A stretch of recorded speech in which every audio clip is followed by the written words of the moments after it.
Are we alone in the entire universe? The diameter of the observable universe is about 90 billion light-years. That's about 1 billion galaxies, and each has from 100 billion to 1,000,000,000,000,000,000 stars. We recently learned that planets are just as numerous, and there are probably trillions and trillions of habitable planets in the universe, which means there should be full of possibilities for the development and existence of life, right? But where is she? Shouldn't the universe be full of spaceships? Let's step back a little. Even if alien civilizations exist in other galaxies, we will never know about them. Everything that is in the neighborhood of our galaxy, this is the so-called local group, which is out of our reach because the universe is expanding. Even if we had very fast spaceships, it would literally take us billions of years travel through empty areas in the universe. So let's focus on the Milky Way. The Milky Way is our home galaxy. It consists of 400 billion stars.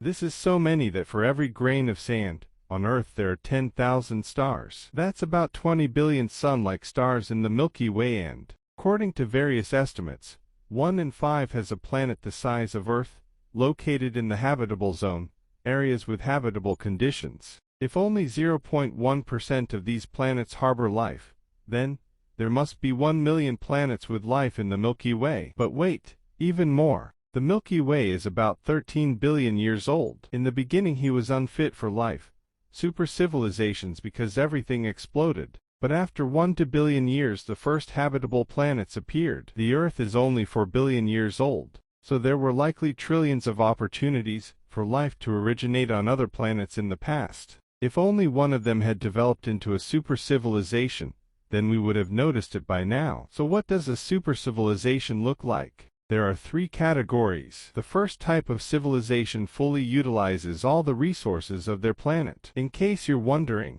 we're about 0.73 on the scale, and soon, in a couple of 100 years, we will become a civilization of the first type.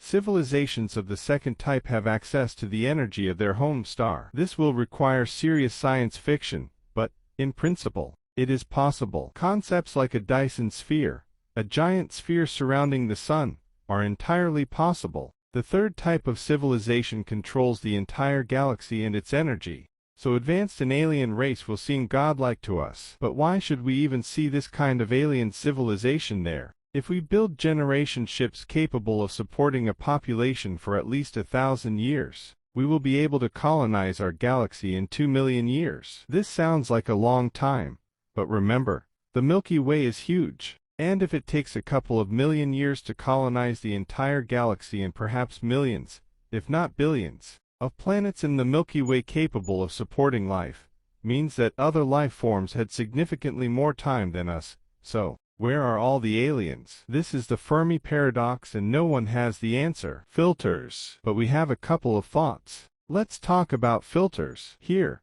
filters mean barriers that are difficult to overcome in life. They come in varying degrees of horror. Firstly, there are filters that we have already gone through. It may be much harder to develop a complex life than we think. The process that allows life to begin is not yet fully understood, and the required conditions can be very varied. Maybe in the past the universe was more hostile and only now it has cooled down, and this has allowed complex life to exist. This may also mean that we are unique, at least one of the first, if not the first civilization in the entire universe. Secondly, there are filters that are ahead of us. This could be very, very bad. Life may be everywhere at our level of development, but it disappears when it passes a certain point, a point that lies ahead of us. Life. For example, there is some cool technology of the future, but when activated it destroys the planet. The last words of every advanced civilization will be, "This device will solve all our problems if I press this button." If this is true, we are closer to destruction than to the beginning of human existence. Or is there a third type of civilization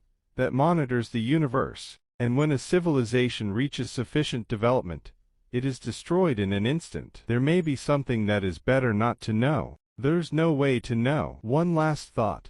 Maybe we're alone. Now we have no evidence of the existence of life other than ours. Nothing. The universe appeared empty and dead. No one sends us messages.